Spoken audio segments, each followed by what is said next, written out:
সার্জিসরাও গেছে নাকি? এটি বৃহস্পতিবার আসিয়ার জানা যায় এখন টিভির নিউজ রুমের ঘটনা। প্রোডাকশনের একজন বলছিল হাসনাত ও সার্জিসরাও গেছে নাকি জানা যায়। তখন নারী কণ্ঠের একজন তাদের অশ্রাব্য ভাষায় গালি দেন। জাতীয় নাগরিক পার্টির দক্ষিণাঞ্চলের মুখ্য সংগঠক হাসনাত আব্দুল্লাহ এবং উত্তরাঞ্চলের মুখ্য সংগঠক সার্জিস আলমকে অত্যন্ত বাজে ভাষায় গালি দেওয়ার ভিডিওটি মুহূর্তেই ভাইরাল হয়ে যায়।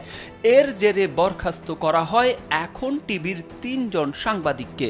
এরপর রাতেই বরখাস্ত সাংবাদিকদের চাকরি ফিরিয়ে দেওয়ার দাবি জানিয়ে নিজের ফেসবুকে একটি স্ট্যাটাস দেন হাসনাত আব্দুল্লাহ। স্ট্যাটাসে হাসনাত লিখেন, এখন টিভির সাংবাদিকদের চাকরি ফিরিয়ে দিতে হবে। আমরা এই দ্বিমত প্রকাশের স্বাধীনতার জন্যই আন্দোলন করেছিলাম। যমুনা ইলেকট্রনিক্স ঈদে ডাবল খুশি অফার সিজন 3, যে কোনো পণ্য কিনলেই পাচ্ছেন নিশ্চিত ঈদ উপহার। আপনার এই গালির স্বাধীনতার জন্যই আন্দোলন করেছিলাম।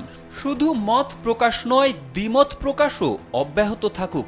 স্ট্যাটাসের কমেন্ট বক্সে হাসনাত আরও লিখেন, গালি দেওয়ার প্রেক্ষিতে এখন টিভির ৩ জন সাংবাদিককে বরখাস্ত করা হয়েছে। এই ঘটনায় আমি বিব্রত।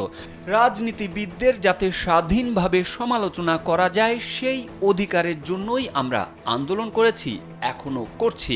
আমাদের এই লড়াই একটা স্বাধীন বাংলাদেশ গড়ার লড়াই, যেখানে যে কোনো মানুষ রাজনীতিবিদদের উচিত বা অনুচিত সমালোচনা করতে পারবে, তবে প্রত্যাশা থাকবে সেটি হবে গঠনমূলক উপায়। মত প্রকাশের স্বাধীনতা রক্ষায় আমরা বদ্ধপরিকর। সেই মত আমার বিরুদ্ধে হলেও